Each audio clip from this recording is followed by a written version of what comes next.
The date is September 11th, 2020 at 3 p.m. We are in the Senate chamber of the Kansas State House.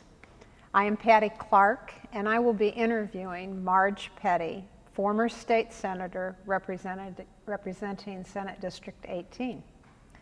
This interview is created on behalf of the Kansas Oral History Project, Incorporated, which is a not-for-profit corporation created for the purpose of interviewing former legislators, particularly those that served from the 1960s to 2000.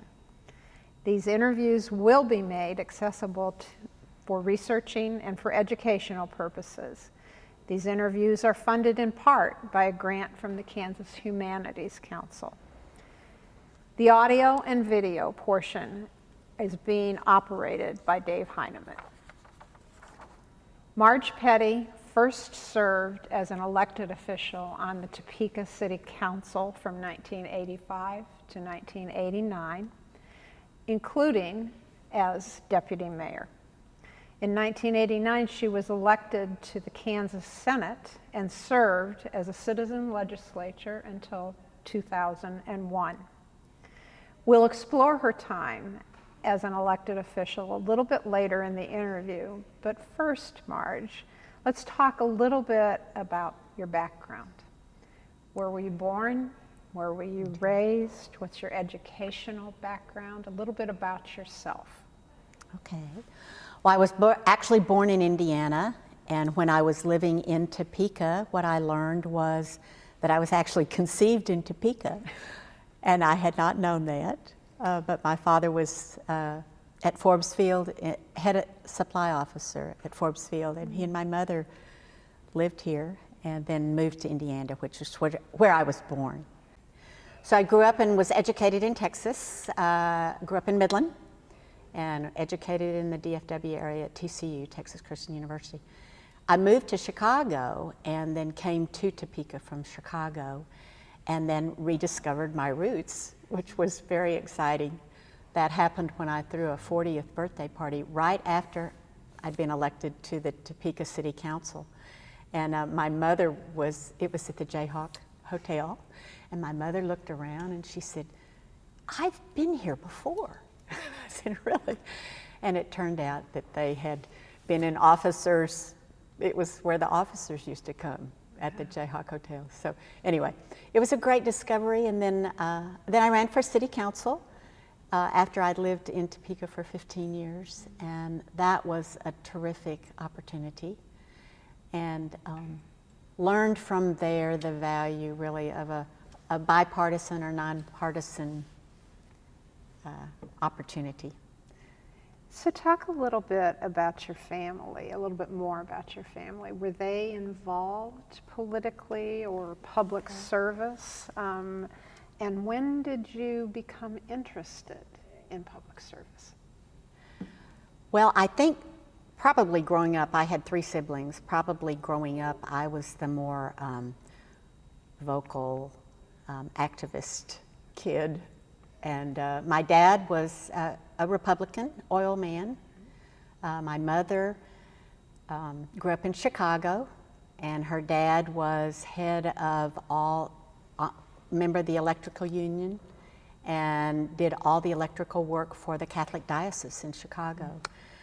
So I had sort of the melding of 2 perspectives in West Texas, and that's been really valuable. Mother was very good at reading people and very mission driven, and my dad understood economics, commerce, the oil field, and so I really value both of their influences on me. That's great. When you think back to your time in Texas, Chicago, Topeka, Kansas, who were the political leaders that you admired, that you looked up to, that you respected, whether they were local or state or national? That's a great question. You know, I first voted when we were living in Chicago. That was when I first registered as a Democrat. LBJ spoke at my graduation from TCU. And of course, I was in Midland. I was a senior in Midland when Kennedy was killed in Dallas, and remember very well exactly where I was sitting when that happened. So certainly some of those early Democrats influenced me, and quite frankly, in Texas, it was mostly Democrat. If you remember, John Connally was a governor at the time, and then changed parties after Kennedy was shot. But so there were a lot of early people that I had followed and been inspired by. I'll have to say, I think some of my inspiration, I remember 8 years old reading autobiographies of women like Lucretia Mott and Susan B. Anthony and some of the people that did a lot of social service work in Chicago and the Whole House and some of those things, and thinking when I was 8 years old, oh, this is really interesting and exciting. So I think all my life I've been committed to public service, not just from elected officials, but also other people that have committed their lives to those kinds of projects and programs. Great. Let's move now, let's bridge to your time in elected office. What led you to run for the Topeka City Council? Was there an issue? Was there a priority? Was it just simply the aspiration of public service, or all of the above? Well, actually, I think there were three things, Okay. Patty. One would be some aspiration to public service. I'd always noted the opportunity that public servants had to make a commitment and a contribution, and that had always appealed to me. Then I was asked by a couple of people, most of well-known names. Both of them have been elected officials. One was a Democrat and one was a Republican, asking if I'd ever think of public service and would I consider running for city council. So that got me thinking, but I remember at one point being in a women's political caucus meeting and having people say, you know, we need to find really good women candidates. And I consciously thought to myself, who in the world would do that? And then probably 5 years later, people came to me and asked if I would be interested, and it just got me thinking, and maybe back on track, I think is what I felt. Okay. It was an aha. It was time. Yeah. It was time. Okay. After 4 years of serving on the Topeka City Council, local unit of government, you ran for and won the Senate seat from the 18th Senate District. What prompted you to make the leap from local government to state government as a politically elected official? Well, again, I think the party was looking for someone to run against the incumbent. And a lot of it, I think, for me, came from growing up in West Texas. You know, I'd grown up with a lot of risk takers, not necessarily financially risky kinds of things, but people whose mindset was, you know, it's sort of like a frontier. And you have to be tough and you have to be willing to take some risks. And I think that's a lot of what politics is about, is thinking ahead, you know, weighing the risks and deciding if the opportunity to contribute is worth it. Mm-hmm. And so that was, you know, what the big leap was. And then they came to me and asked. Now, I was always considerate about the fact that there were people in the House that actually had been in the House prior to my being, I guess maybe commensurate with my being elected to the city council. So, you know, I was always, and maybe that's some of the Southern tradition, you know, to be respectful and take your, either, not necessarily take your turn, but just not usurp other people's roles. So it just seemed like the time was right. I was the one that was willing to take the risk. And And it was an interesting challenge because the woman I ran against I liked very much. And I think we were very similar in ways. We had similar friends. So the onus was on me to be able to make the argument. Because I'd been on the city council, I had a record, and she had a record. And it was very important to me to compare records and not compare personalities. So I had a great team, and again, I think some of it on my part, I have to be honest, was a little bit naive about what I was getting into. That leads to another question, Marge. When you walked into the chamber, to this chamber, as a newly elected senator, what were you most looking forward to, and what were you most nervous about? I think I was most looking forward to the new opportunity. I'd had such an incredible chance to meet. There were 60,000 people, registered voters, in the Senate district. So I had been on the doorstep, probably 2/3 of the homes of all those folks, and it was such a humbling experience. You know, for me, the metaphor of being a public servant is just how you develop your life. And so to be invited, if just for a moment, on somebody's doorstep and have them let you into your life was such an expanding experience for me.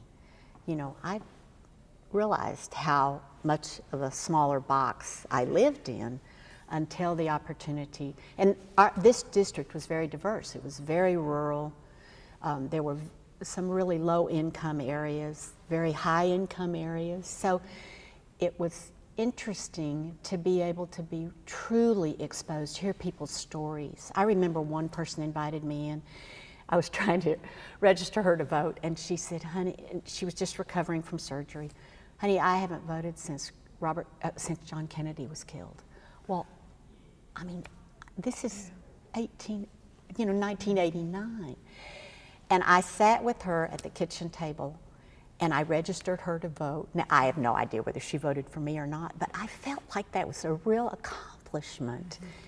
And I think people that love public service don't ever forget some of those stories. Yeah, they stay with you a really long time. Yeah. So I was encouraged by the people, I think, that I met. And so in terms of the mission, it was as much as anything really to try to do my best to serve the people. It wasn't a specific issue, but I felt very lucky to have had the city council experience because that gave me a great foundation for a lot of things like taxes and watching development, you know, businesses develop, buildings develop, downtowns develop. And it also gave me a real sensitivity to just a lot of the health and human services issues, and how critical local government is because it's so much closer to the people. So that, Patty, was one of my missions, I think, while I was serving, that I did the best I could to stay in touch, to keep access, and not end up shifting. You know, this building can be pretty overwhelming, and you can get pretty heady about, you know, forgetting what you're there for, and having the building impress you and your role impress you. So I always looked forward to public hearings. One of the things that was critical to me was that my public hearings were not perfunctory. I remember clearly on the city council having a public hearing about an annexation issue, and the crowd was just angry as they could be, and somebody stood up and said, "What makes you think you all have the right to do this?"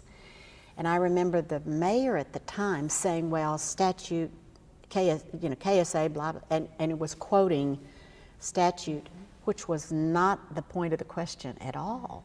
And I remember having the opportunity to say, "Just a minute, just so you know, our decision's not been made, and so we're here to find out whether or not it's proper." And I remember you could actually feel the tension go down in the room.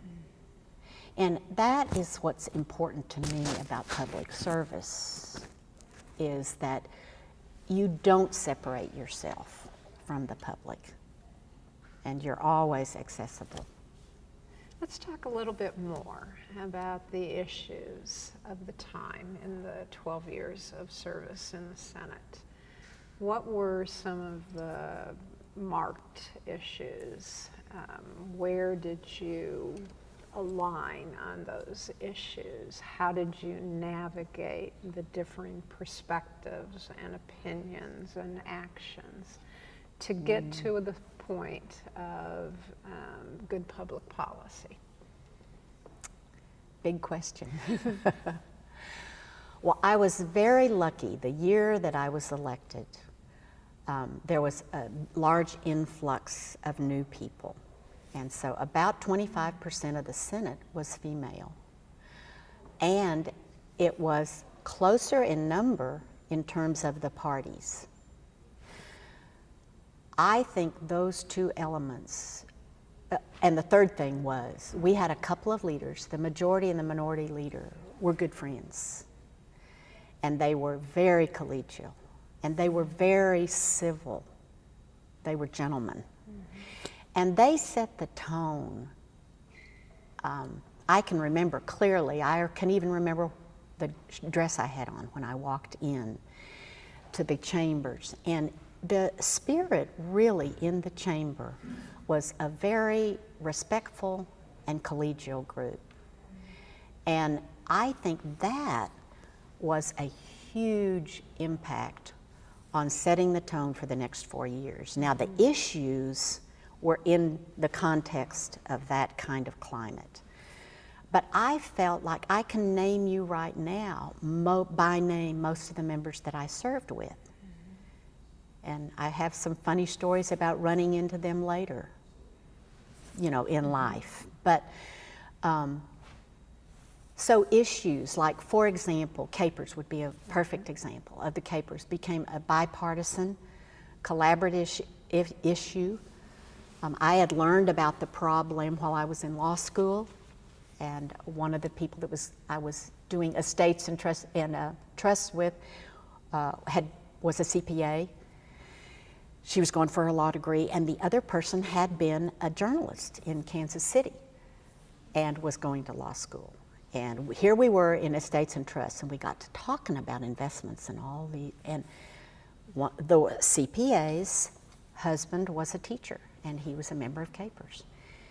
I was a senator at the time while I was still in law school. And so we started talking about how could this particular, she brought in an annual report one time and went through all of it with me. Well, what evolved was a collaboration between the three of us, where we found a KBI representative that would come and meet with us. We pulled files that were public information about a lot of the small businesses that had been failing that the KPERS board had been investing in.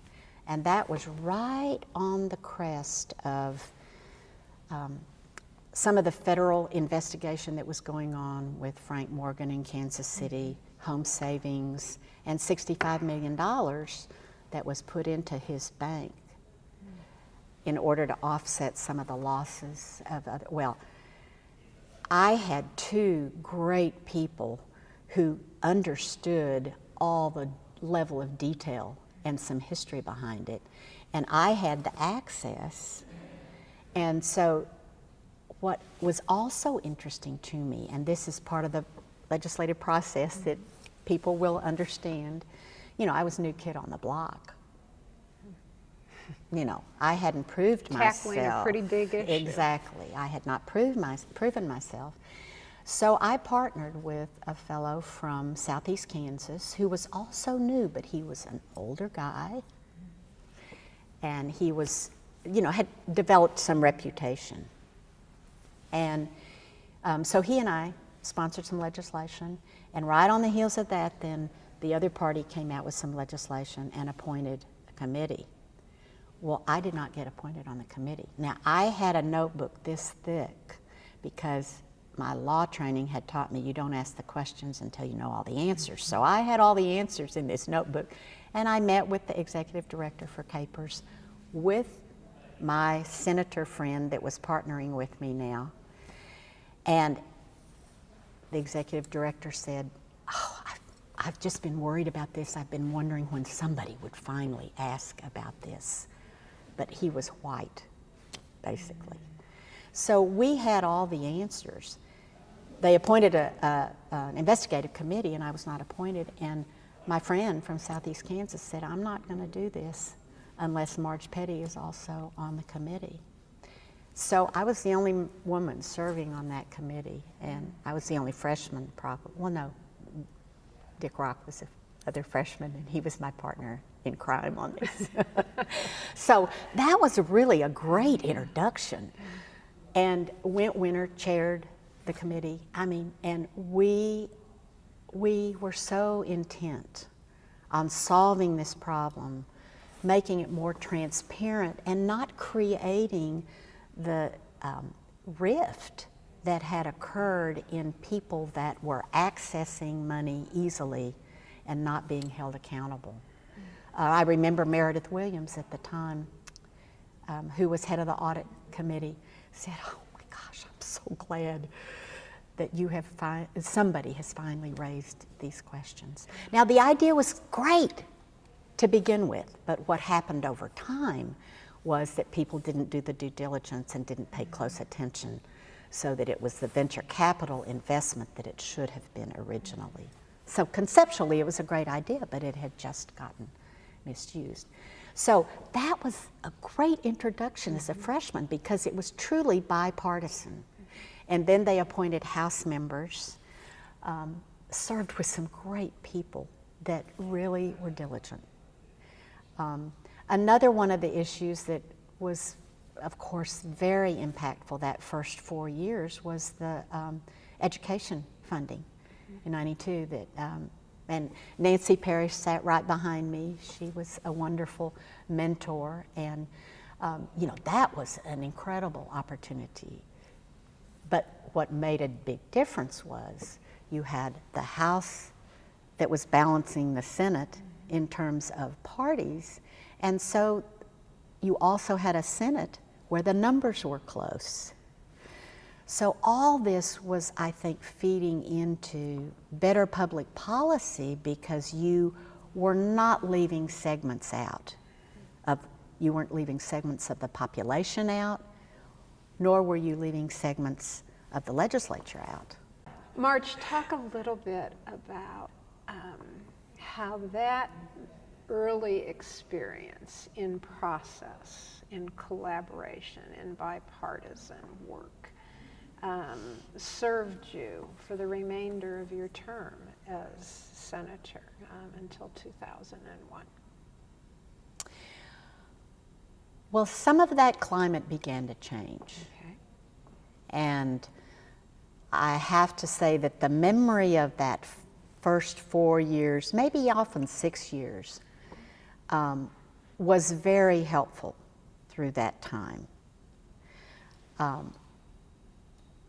I remember clearly sitting on the Judiciary Committee next to a Republican, and between two Republicans, and I felt like we were developing friendships, which I think we were. Then toward the end, I do require one of these same folks and he was minority, he was majority, I was minority leader on Ways and Means. And it wasn't as collaborative. And I think some of that just stems from the numbers were fewer. The numbers in the Democrat and the Republicans weren't as close, so everybody didn't have the leverage to encourage some of that collaboration. It got easier for people to be more arbitrary. Talk a little bit about, you mentioned Ways and Means, and you were the ranking minority member of that committee, correct? Yes. Talk a little bit about your experience with wrangling the state budget and the ups and downs of revenues and collections. What was your experience like as that ranking minority member on that committee? Well, that would mean, of course, that there were three of us doing all the some of the joint work that ended up being done, and oftentimes it was House versus Senate, but not unlike, I'm going back to when Nancy negotiated some of the education bills, and some of it just required some patience to just continuing come back to the table. But I remember first being surprised that things sometimes ended up being more Senate versus House as opposed to party division, or rural versus urban, not necessarily parties. So the Ways and Means experience was just incredibly enlightening. I mean, it was an $8 billion budget at the time. I don't know how much it is now. But I certainly had different views as a Democrat, what I thought the priorities were. So there were always opportunities, particularly amendments on the floor that might occur when there could be surprises. And I think my role, as much as anything, was to know enough about the detail that I could alert people to amendments that might be to our advantage or not, or tip off the whole Democratic caucus as to what more could occur. And again, education comes to my mind. I remember Dale Dennis being such an important player and factor in a lot of that discussion. But that was the big money, was education, and of course the SRS budget as well. And I think to carry it a little further, some of the health and SRS issues were certainly of interest, major interest to Democrats. And it was always interesting to me when you looked out and you saw all the people who were testifying on specific issues, how important it was to really listen to what they were talking about regarding needs, because the elected officials can read all the facts that they want, but they're not in the trenches like the folks that are out in the audience. And it's so critical to be sure that we're on target with real needs. Let's dive a little deeper into what you were just talking about, that committee process of testimony and hearing those firsthand perspectives from the trenches, as you mentioned. How and why is that so important versus just moving through those rather robotically and doing all the action on the floor? Why is that committee process so integral and so important to the legislative process? Well, I'll give an example. Okay. I recall the issue of foster care, and how important legislative research was in a lot of those issues. But some, there'd been all sorts, like for example, the Kellogg Foundation was looking at foster care nationwide and some of the best practices, some of the things that were missing. And there was an opportunity for each state to provide some input on some reform, really. So, I care about it, but I'm not the expert on foster care. And I'm not the expert on what that family separation does and how it affects children. And what was happening at the time was that there was not a time certain when there had to be some commitment and movement back into a family or a permanent family. Those kinds of things are things that you only learn sometimes if you're listening to the people that are providing the services. And you can draft a lot of legislation that misses the mark because you don't know what it's like, you know, on the ground level. And but at foster care, we had some wonderful hearings on the foster care, and I remember clearly that came up in the Judiciary Committee, and that was a bipartisan issue. I had some language drafted. The current SRS director right now was legislative research, and she and I had worked together on the development of some reform language. And I remember a later president of the Senate sitting next to me, bipartisan, saying, "Who have you worked with on this?" And I justified it, I told him what, and he helped get it through the committee. So there, you know, it's so important to have the pieces right in terms of the credibility, not only individually as a legislator, but the credibility out in the community when the laws get passed. While you served in the Senate, you were also involved in the State Council for Legislator, NCSL. Oh, right, yeah. And you were a toll fellow, Right, correct? right. Talk a little bit about that experience and how it altered or didn't alter your approach to being a state legislator. Okay. Well, NCSL, of course, is located in Denver. The Toll Fellowship was the Council of State Governments.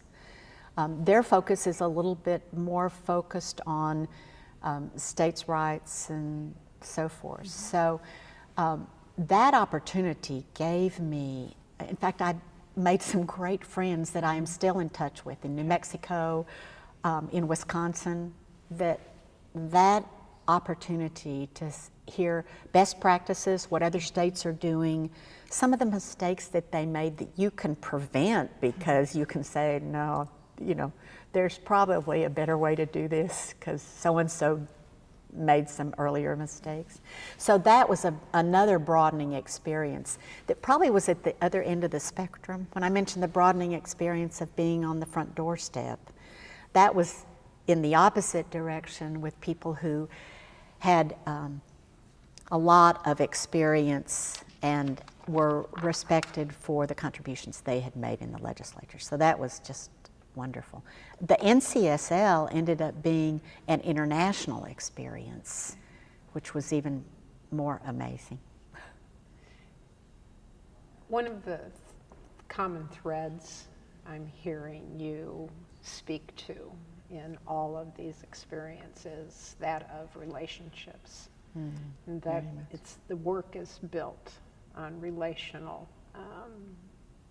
aspects as much as technical aspects. Is that a fair assessment? Oh, very, very much so, and very, very much so.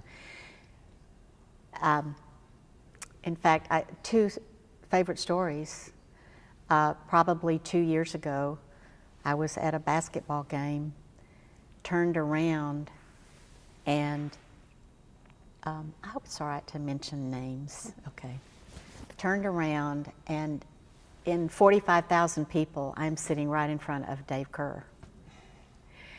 And it was so exciting. It was like old home week. And I have to say that, you know, I think my experience of this was like family. You know, you got siblings that just spar with at times, and you have, you know, people you can always get along with. Well, you know, Dave and I had our experiences in sparring because we both served as leaders on Ways and Means. But he went on to tell me that night about how hard he was working for Medicaid expansion, which of course, I mean, we were on exactly the same page. And it was like I was sitting right next to my brother again. You know, I mean, it was just such a delightful opportunity to see that we can come full circle on a lot of things and be right back where I was as a freshman legislator, sitting next to him in Judiciary Committee and being good friends. That's a great story. Thank you for sharing that. So let's talk a little bit, you mentioned earlier the senator from Southeast Kansas, the man that helped the woman with the KPERS issues. Personal identity. And we're going to loosely define personal identity as gender, age, race, class, sexual or gender orientation, marital status, etc. Did you experience times in the legislature when you believe your personal identity influenced your ability to pass policy, to work with your fellow legislators, or to provide constituent services in that very varied constituent base that you served? I think, of course, it always makes a difference. How so? I can remember clearly when I walked from the city council into this doorway, and there was this separation. It was like, because city council is nonpartisan, and so it was more issue focused. And all of a sudden, there was this demarcation, and it was sort of startling. And I realized early on that what was, well, one of the first things, of course, I learned in city council was, can't you count, Marge? You need the votes, And so I looked around, and we were close. It was 18 to 22. So if it was going to be partisan, relationships made a huge difference. But it was important to me to do what I could to be consistent, to be responsible, to not mislead people, to keep my word with them, so that when things came around another time and I needed them rather than them needing me, I wanted them to be able to trust me. And I think that's true in any relationship, including being on people's doorstep. Now, one of my favorite mentors said one time, you always have to, a chart that a course you chart, but you need to be able to change it 180 degrees at any one moment. And that was true. You have to be,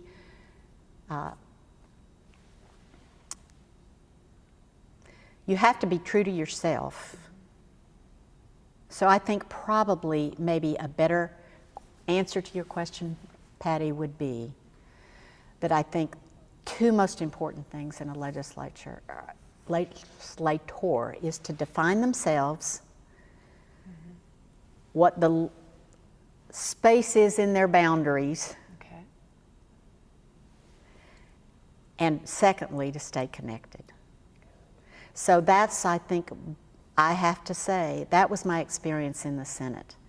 I can think of one legislator who ended up going to Congress. Well, I served with three people who ended up going to Congress. One of them in particular, I remember when he was first elected, I said, we couldn't be farther apart on this particular issue, but I respect the fact that you care passionately about something, and I'll always support your right to state what you think. Well, he and I found things we could agree on. Now, they weren't necessarily the headline things or the really exciting things that a lot of people follow, but to this day, if I saw him, we could embrace each other as having partnered on things that maybe it was administrative stuff, but I would consider him a friend. Now, couldn't be farther apart on some issues, and I think, to me, that's what good government and a democracy is about, is that you listen, you care, and there may be 5,000 points of view and everybody's sure they're right, but the elected official has the responsibility of trying to craft something in the greater good, but considering the relationships that you've built as well. Okay, we're going to take a little detour now, and we're going to talk a little bit about your post-Senate career. Okay. And then we're going to circle back for some additional personal recollections from your time in the Senate. From 2003 to 2009, you served as the Director of Public Affairs and Consumer Protection at the Kansas Corporation Commission. My first question is, how was the transition from being an elected lawmaker to being a part of a bureaucracy and a regulatory agency? How was that transition? Great question. I guess my view has always been good public policy is good politics. So I was able to serve under a Democratic governor and had the great opportunity to work with a good staff whose job was public service. I mean, they took 15,000 calls during the time that I was there and managed all these complaints and concerns. And the transition was interesting, and part of what I gained, I think, from being a legislator is some sense of taking the risks was okay. For example, there was a utility issue where they had made major computer changes and the complaints were off the charts. Well, I partnered with one of the technical people in KCC and basically invited the utility CEO and his staff to come and talk with me. Well, I probably didn't follow the correct protocol. I should have checked with the commissioners first. But what was so interesting, I'd already done all the charting. I had the support of, they were over the line in terms of what was acceptable. And all the commissioners, I said, I'd love for you to join us. And the CEO is funny, he came in and he said, well, I do have some, I'll be here just for a short time, probably for about 30 minutes, but I probably won't stay for the whole meeting. I said, well, that's fine, you know. He did not leave. He stayed the entire time. All the commissioners were there. We made a dramatic change. And I wonder if I was willing to take that risk, I think, because I had had public policy commitments for 16 years, you know, and so imagine for just a second, conversely, if you were to have left KCC and returned to elective office, how would that agency, regulatory agency experience perhaps informed your second go around? Imagine for just a little bit. Oh, very definitely. Okay, and how? Very definitely. Well, again, it was back in the trenches in terms of connecting with the public and the expectation that there be public hearings on everything that ever comes up.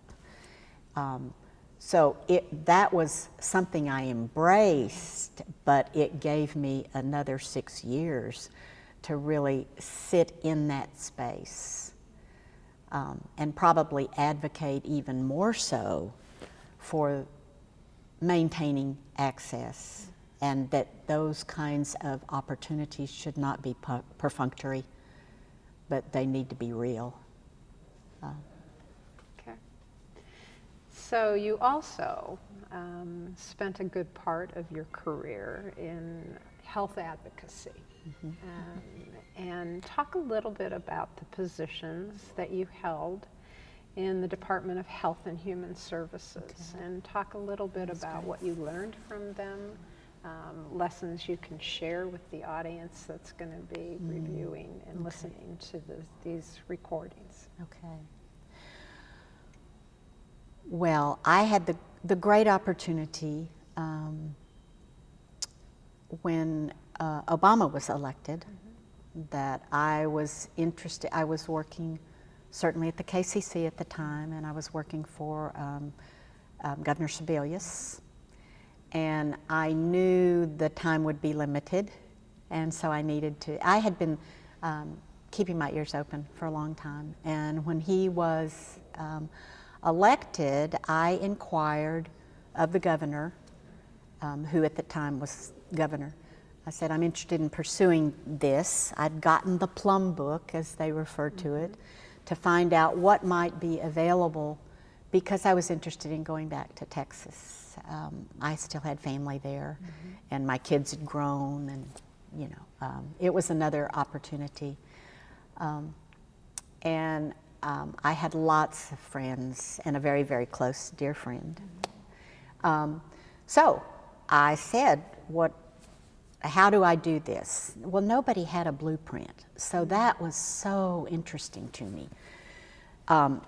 The governor's advice was basically, I don't know who your champions are, and you're changing regions, so I don't know who your champions are. Well, I really just took that as a challenge. Okay, I need to develop my champions here. Well, my brother lived in Dallas, and he said, he's a younger brother, but he's a great guy. And he said, I think you need to go to Washington, and you need to talk with every single Democrat in the 6 states. This was a position that represented 6 states: Texas, Oklahoma, Louisiana, New Mexico, Arkansas. Who did I leave out? I think I got them all. And 68 Native American tribes that were in that geography, which was one of the best privileges ever. And he said, you need to talk with everybody. And so I set 3 days aside, and I headed to Washington, and I was at everybody's doorstep, and I was asking everybody, introducing myself, telling them I was interested in this specific position. Who did I need to meet with? My husband actually happened to have known somebody who knew somebody in Waco. And I said, I don't know that person. And they said, it doesn't matter, he would love to meet you. Well, this was a wonderful Democrat from Texas who was 94 years old. So I walked in, I had not had an appointment with him, and he picked up the phone and talked with, he had started an insurance company. He picked up the phone, called the member of the House in Congress from Waco, said, Chad, I got a young woman sitting here. Well, I was not young at the time, but compared to him, I was. It's relative. It's all relative. And he said, I think you'd really be interested. And so that was my opening to the Texas Democrats. And then I was in an airport, leaving DFW, DFW, and I hear somebody yell, Marge Petty. Well, I grew up there. I grew up in that area. Well, it was my college roommate. She said, what are you doing here? And I said, well, I am working on interviewing for a position in DC. And she said, well, can I do something to help you? I said, yeah. Do you know anybody that's in Congress? And she said, yeah. Lloyd Doggett's a good friend. And I said, great. So I am in Washington, D.C. I am at Kinko's Xeroxing my resume, and I get a call from my college roommate who says, where are you? And I said, well, I'm in D.C. And she said, perfect. 1 o'clock, all the Democrats in Texas are having a caucus, and they want you there. Now, what are the chances of that? So I'm beginning to feel this is meant to be. This is meant to be. This is meant to be. And it was so funny because later, the guy that was the appointments chairman for President Obama said they got more letters of recommendation from me than anyone that was to be appointed. He said, I don't know where, I mean, it was like scorched earth. So if I were to give recommendations to anybody, when there's something you want, you go after it, no stone unturned. And I mean, you mentioned CSG, Council of State Governments, David Atkins. He sent me a letter of recommendation. The Bushes are my friends from Midland. Laura sent me a recommendation. I mean, you know, so I was on point, not to be deterred. Well, I have to tell you, 7 years I had the opportunity to work in Texas in an area that I knew, and I had ties in Jal, New Mexico, and you know, I knew that region. And I loved the people. I loved working with the local governments who are stalwarts in getting services. So my job, one of my major jobs was getting enrollment for the ACA in a region that's not very friendly to Democrats. In fact, when I was looking for the initial job with the Obama administration, my husband said, I hate to tell you, but nobody in Texas cares much about a Democrat. And then I found that position in the Plum Book and said, well, somebody's going to care about that, and it's going to be me. Well, I had the opportunity to work with some of the most incredibly committed public servants that you would not believe, that their focus was always on the people they were serving. It didn't matter, party didn't matter. They were committed to the programs, they were committed to the mission, and they knew I was as well, because one of the things I do remember when I think back on the point about Lucretia Mott and Susan B. Anthony, that I really remember thinking at some point, you know, administration probably is my forte. I loved working with the people, but I didn't love the fights. And I remember saying, you know, one of these days I'm going to be an administrator. Well, I had 7 wonderful years of working with programs that are set up to make people's lives better. And everybody I worked with was on the same page. That's a gift. Wonderful. That's a gift. It is a gift. Yeah. Let's circle back to your time in the state Senate. Okay. And let's, personal and professional. First question, what was your proudest moment in the 12 years that you served? Oh, wow.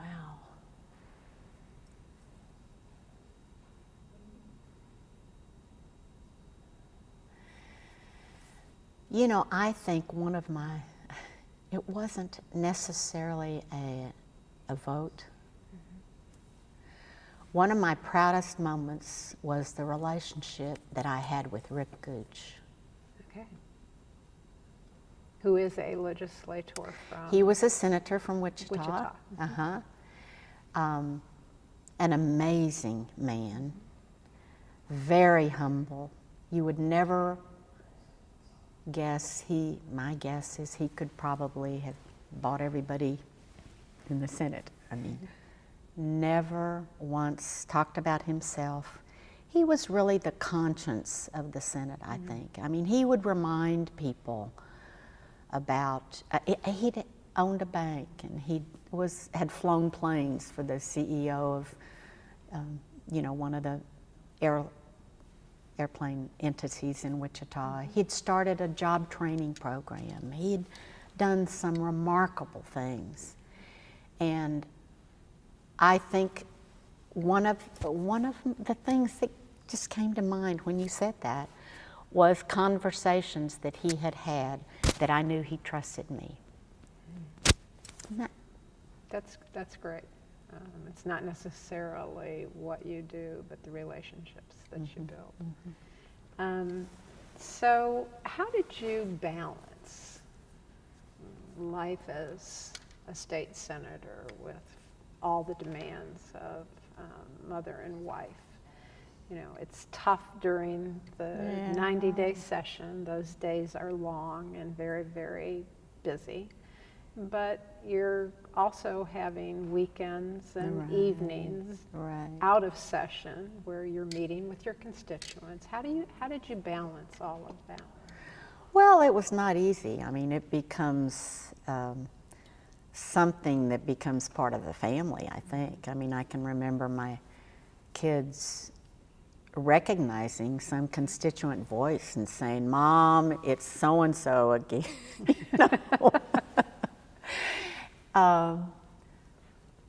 So I think, you know, a lot of that, it's maybe like anything else, it's one day at a time.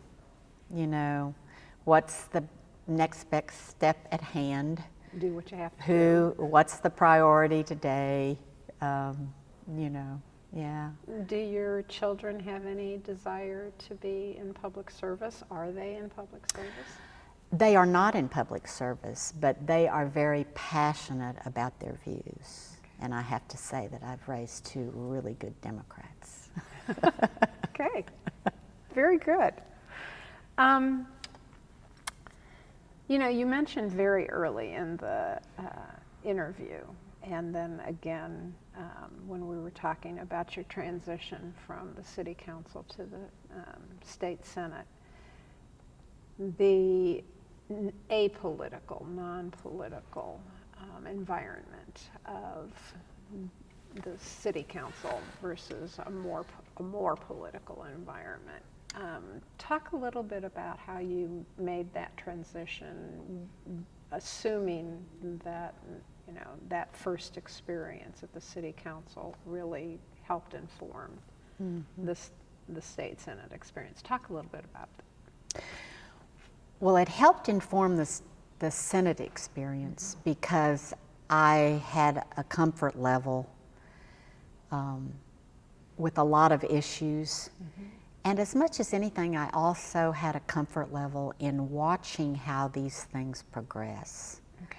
Like I was able at one point to recognize, to watch an issue bounce from person to person with, I knew they were making a phone call, I knew who was triggering it. That was from a City Council experience. So that, you know, and the person that offered the motion, I'm not sure he knew who had originated it. And it, you know, so some of that maybe just comes with being older and seeing more. And, Seasoned.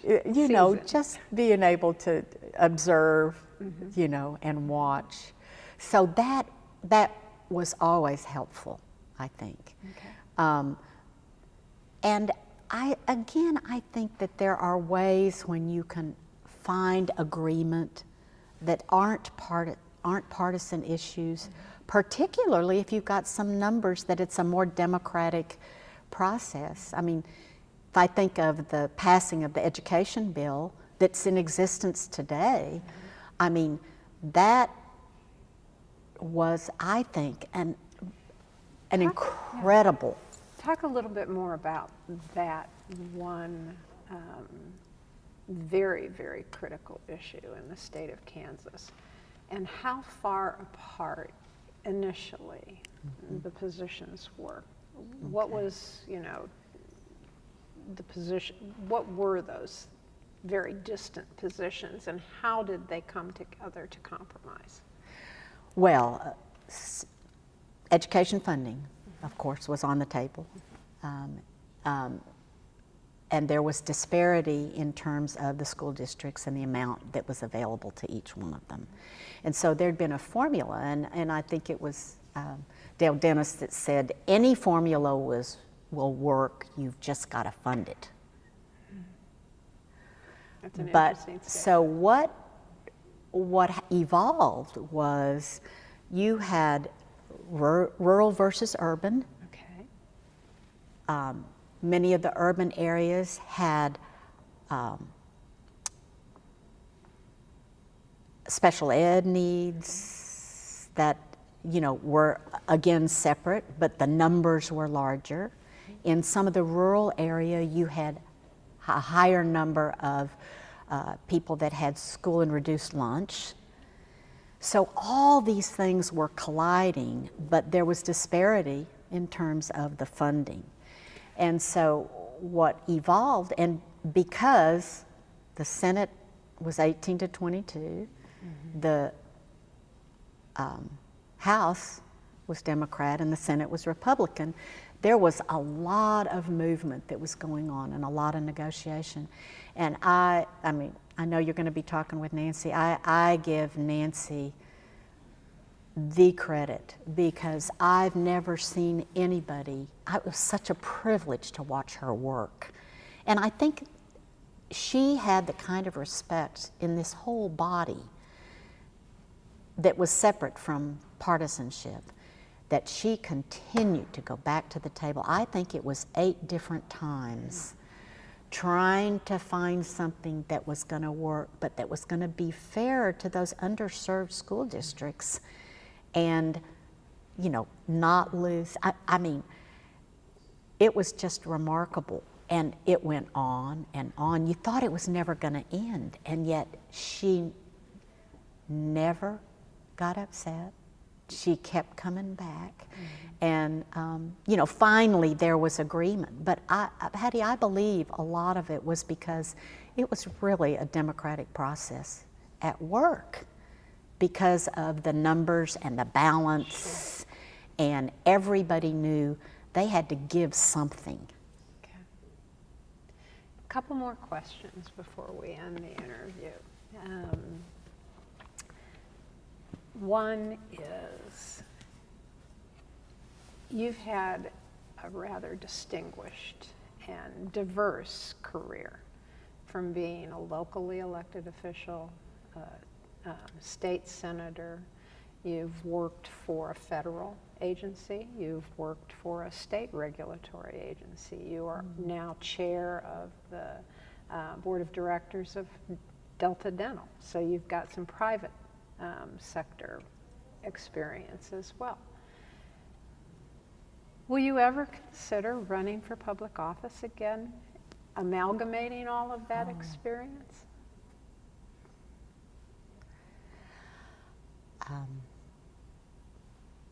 I don't think so. But I have to say, my mother was a great example. I mean, she worked until she was 75. She went back to school when she was 60. And she is a great example of you can continue to contribute. Okay. You don't have to step back. I think right now I really appreciate my privacy and my private relationship.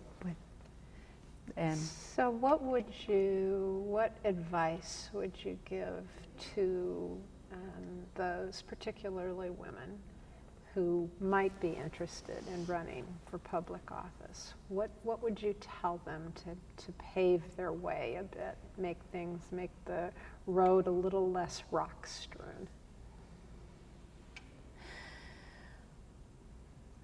Well, I think you have to have a passion about it. Okay. You have to have a mission. And, mine as much as anything was if I could leave office or leave public service feeling like I had contributed in a way that had made life easier and better for the largest number of people possible, then I would have felt like I had done my work. And I think you need that kind of commitment and passion, that it needs to make a difference to you about that. That's what keeps you going. That's what helps you find the connections with other people who share that same passion. And that's what keeps you young. Okay. One last question. Is there anything we didn't ask you today that we should have asked you?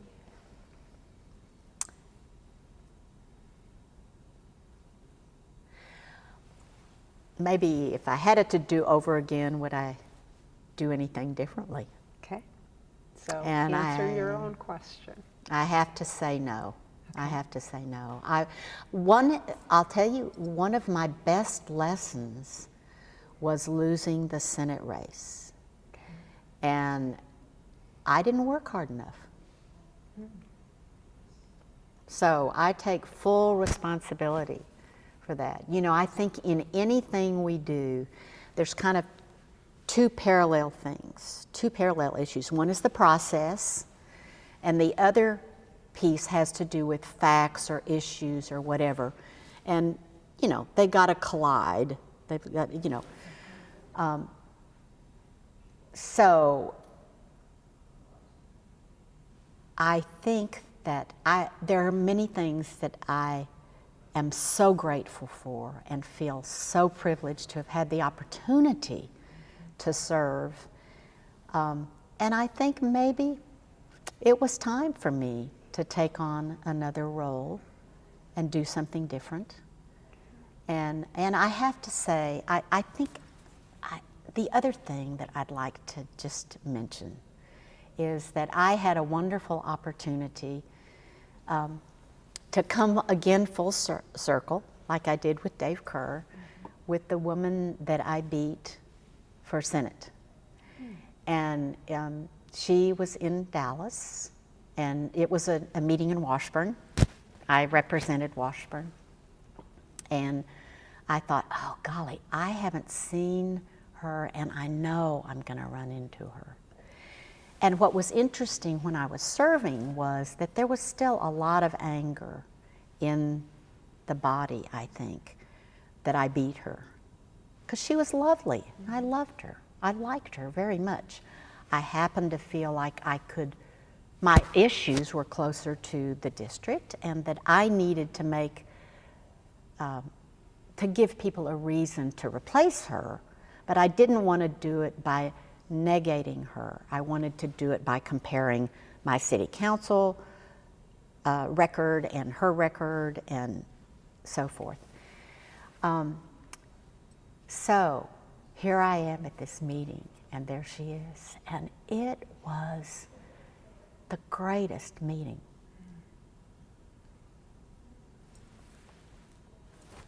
I just can't tell you how much it meant to me. I hope you can cut that part, Dave. It was so amazing because we found so much we could agree on. And both of us, I don't want to speak for her, but I have such great respect for her, for the job she did, and I felt from her that she felt the same.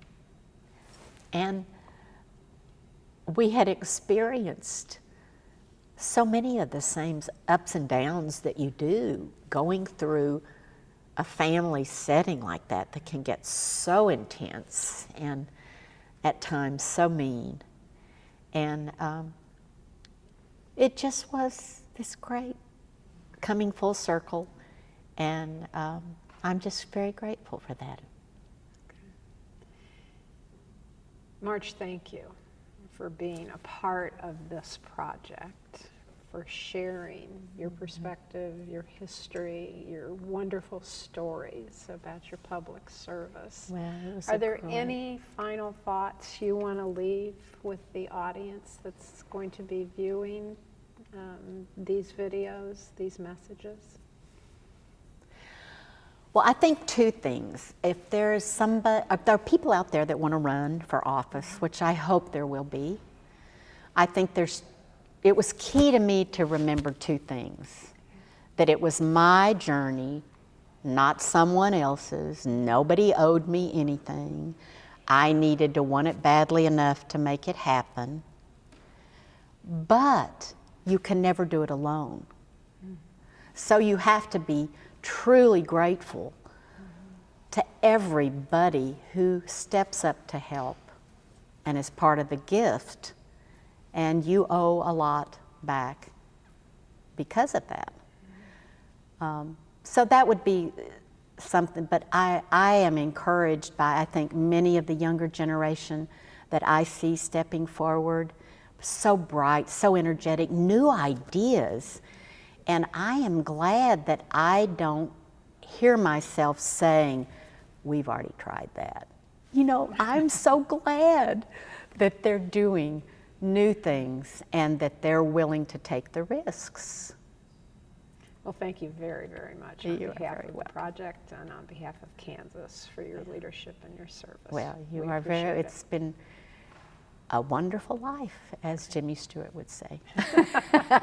Thank you.